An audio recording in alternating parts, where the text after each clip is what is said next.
एक और फिर से आपके अपने चैनल समीक्षा स्टडी पॉइंट में आपका स्वागत है। एक और न्यू इनोवेटिव मॉडल आइडिया आप लोगों के लिए लेकर आए हैं। साइंस इंस्पायर अवार्ड के लिए आप लोग कोयला खदानों से रिलेटेड नया मॉडल आइडिया चूज कर सकते हैं और आज के मॉडल आइडिया का विषय है कोयला खदानों के लिए सुरक्षा प्रणाली।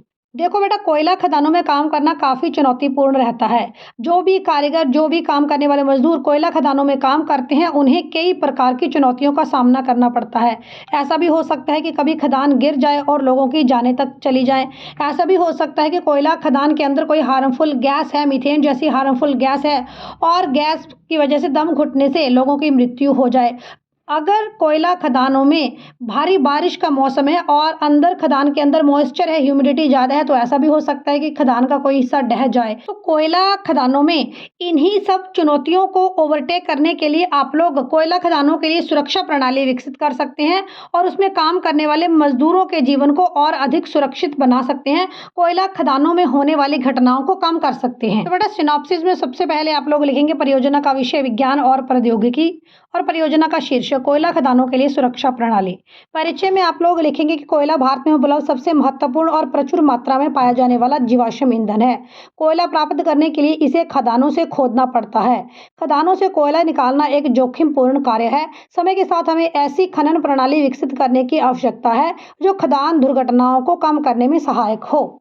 बेटा, समस्या में आप लोग लिखोगे कि कोयला खदानों में काम करने वाले मजदूर अक्सर खदान दुर्घटनाओं का शिकार बन जाते हैं। खदान दुर्घटनाओं में जहरीली गैसों का विस्फोट, खदान का ढहना आदि गतिविधियां शामिल रहती हैं। तो समाधान में आप लोग लिखोगे कि मैं खदान दुर्घटनाओं को कम करने के लिए कोयला खदान सुरक्षा प्रणाली का विचार देने जा रहा हूं।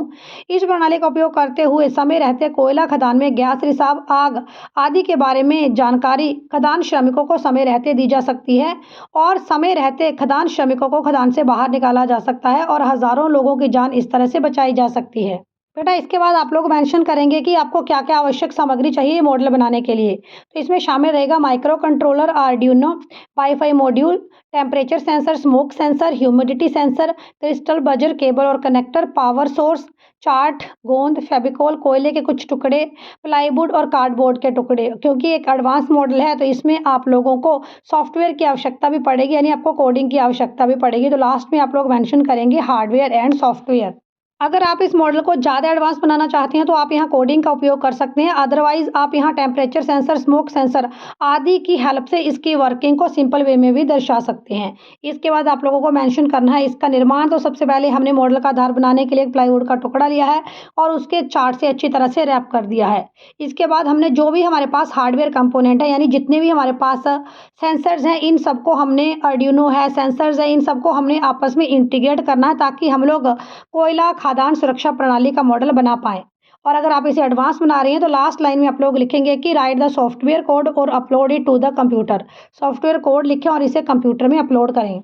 तो कार्य प्रणाली में आप लोग लिखेंगे, क्योंकि आपने इसमें माइक्रो कंट्रोलर और आर्डिनो का यूज़ किया है, तो यहाँ पर आपने टेम्परेचर सेंसर की कुछ एक पहले से वैल्यू सेट करके रखी होगी, ह्यूमिडिटी की वैल्यू सेट करके रखी होगी और मीथेन और कार्बन मोनोऑक्साइड जैसी हार्मफुल गैसों के लिए पहले से ही एक वैल्यू सेट करके रखी गई होगी कि अगर यहाँ पर कोई भी हार्मफुल गैस का लेवल इस पर्टिकुलर नंबर से ज़्यादा हो जाए तो ऐसी स्थिति में खदान में अलार्म बजना शुरू हो जाएगा। अगर खदान में अलार्म बजना शुरू हो जाएगा तो इससे सभी लोग अलर्ट हो जाएंगे और समय रहते यहाँ पर खदान में जो भी सुरक्षा का कार्य है, जो भी वहाँ से मजदूरों को हटाने का कार्य है, वो किया जा सकेगा। आपके सेंसर्स जो भी जानकारी इकट्ठी करते हैं, आप इसे IoT इंटरनेट ऑफ थिंग्स के माध्यम से, क्लाउड सर्वर के माध्यम से किसी अन्य अधिकारी के फ़ोन नंबर तक भी भेज सकते हैं ताकि समय रहते अधिकारी भी खदान सुरक्षा के लिए कदम उठा सकें। इसके बाद आप इसका उपयोग लिखेंगे। तो आपने जो मॉडल बनाया है इसका उपयोग खदानों के साथ साथ अन्य भूमिगत खनिजों को निकालने के लिए बनाई गई खदानों में भी किया जा सकता है। बेटा, अपने सिनॉप्सिस के लास्ट में आप लोग मेंशन करेंगे इसकी लागत प्रभावशीलता कि आपके द्वारा बनाए गए मॉडल का मूल्य अधिक नहीं है, इसके मल्टीपल यूजेस हैं, इसे अलग अलग खदानों में अलग अलग मिनरल्स निकालते समय इस प्रणाली का उपयोग किया जा सकता है। और अंत में आप लोग लिखेंगे निष्कर्ष कि मजदूरों की जान बचाई जा सकती है, समय रहते मजदूरों की जान को बचाने के लिए एक्शन लिया जा सकता है और बड़ी घटनाओं को, बड़े खतरों को यहाँ पर पहले से ही महसूस किया जा सकता है और श्रमिकों को समय पर राहत कार्य पहुँचाए जा सकते हैं। साइंस इंस्पायर अवार्ड के कौन से नए टॉपिक के ऊपर बेटा आप लोग सिनॉप्सिस चाहते हैं, कमेंट करके जरूर बताएं। साइंस इंस्पायर अवार्ड के डेली वीडियोस पाने के लिए चैनल को सब्सक्राइब करें। वीडियो अच्छा लगा है तो लाइक शेयर भी जरूर करें।